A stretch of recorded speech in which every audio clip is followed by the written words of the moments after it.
날마다 쓰는 나의 신앙일기 TV 데일리 큐티 나무향기입니다. 오늘은 10월 26일 목요일입니다. 오늘 함께 묵상할 성경 본문은 마태복음 23장 27절에서 39절입니다.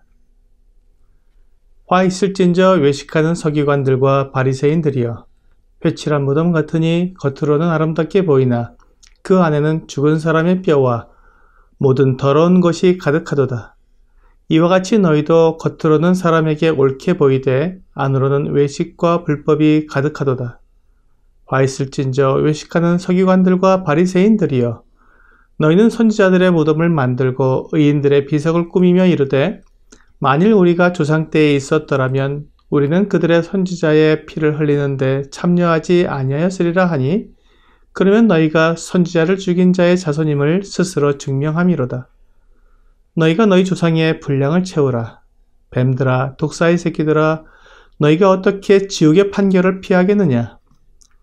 그러므로 내가 너희에게 선지자들과 지혜 있는 자들과 서기관들을 보내매 너희가 그 중에서 더러는 죽이거나 십자가에 못 박고 그 중에서 더러는 너희 회당에서 채찍질하고 이 동네에서 저 동네로 따라다니며 박해하리라. 그러므로 의인 아벨의 피로부터 성전과 제단 사이에서 너희가 죽인 바가랴의 아들 사가랴의 피까지 땅 위에서 흘린 의로운 피가 다 너희에게 돌아가리라. 내가 진실로 너희에게 이르노니 이것이 다 이 세대에 돌아가리라. 예루살렘아, 예루살렘아, 선지자들을 죽이고 네게 파송된 자들을 돌로 치는 자여, 암탉이 그 새끼를 날개 아래 모음같이 내가 네 자녀를 모으려 한 일이 몇 번이더냐. 그러나 너희가 원하지 아니하였도다. 보라, 너희 집이 황폐하여 버려진 바 되리라. 내가 너희에게 이르노니 이제부터 너희는 찬송하리로다. 주의 이름으로 오시는 이여 할 때까지 나를 보지 못하리라 하시니라. 주 예수님께서 말씀하신 외식하는 서기관들과 바리새인들에 대한 7가지 화 중에 나머지 2가지 화가 오늘 본문에서 나옵니다. 주 예수님은 외식하는 자들의 모습을 매우 적나라하게 말씀하고 계십니다. 그들을 회칠한 무덤이라고 말씀하고 있습니다. 무덤의 겉을 아무리 화려하고 아름답게 꾸며도 그 안에는 죽은 사람의 뼈와 온갖 더러운 것이 가득할 수밖에 없습니다. 외식하는 사람도 마찬가지로 겉으로는 옳고 바르게 보이지만 그 안에는 불법이 가득해 있습니다. 주 예수님은 회칠한 무덤이라는 그 누구도 그 의미를 잘 알 수 있는 이 비유를 통해 외식하는 사람의 상태를 분명히 드러내신 것입니다. 주 예수님은 다시 한번 외식하는 서기관들과 바리새인들에게 화가 있을 것이라고 말씀하시면서 그들이 하고 있는 외식에 대해 적나라하게 말씀해 주십니다. 그들은 선지자와 의인들의 무덤을 만들고 그것을 꾸미면서 만일 자기들이 조상 때에 있었더라면 그렇게 선지자들을 죽이거나 하지 않았을 거라고 말하는 것입니다.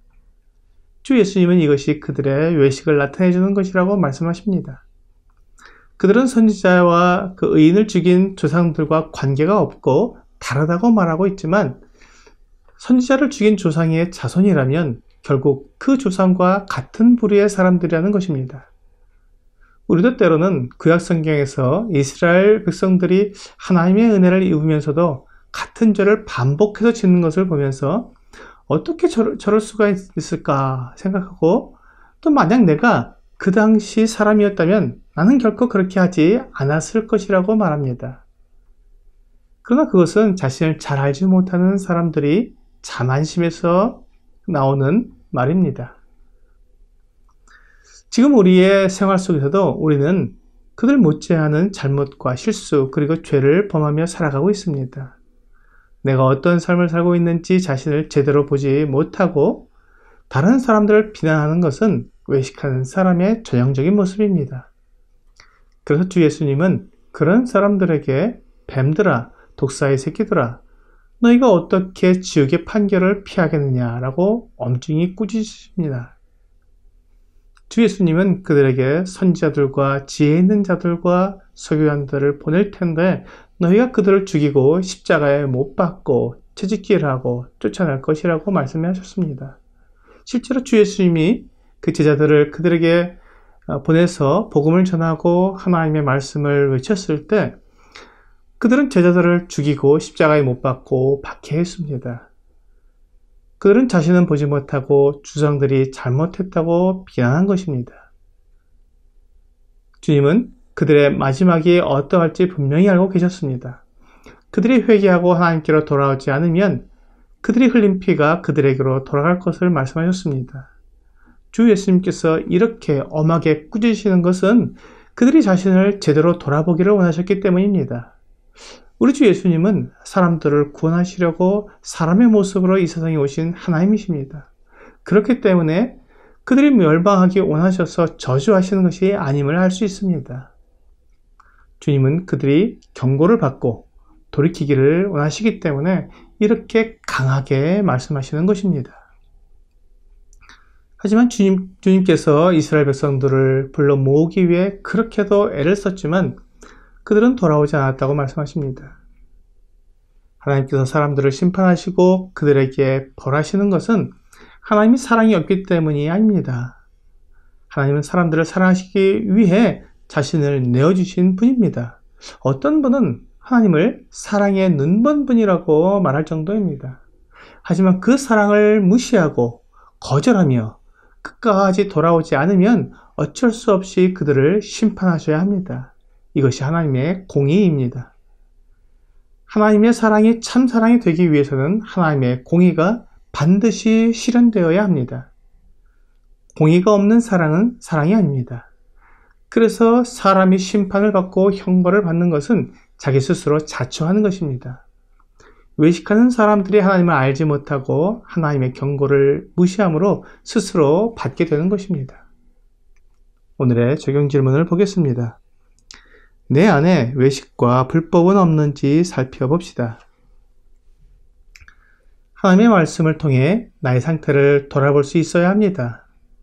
사람은 자신에게는 관대하고 남에게는 엄한 것이 사실입니다. 그렇기 때문에 나는 언제나 옳다고 오해할 수 있습니다. 그것을 정확히 분별할 수 있는 기준이 바로 하나님의 말씀입니다. 오늘 하나님의 말씀을 통해 내가 어떤 상태인지 정확히 깨닫고 내 안에 있는 외식이나 불법을 하나님께 고백함으로 하나님의 용서의 은혜를 경험하는 여러분과 제가 되기를 주 예수님의 이름으로 기도합니다.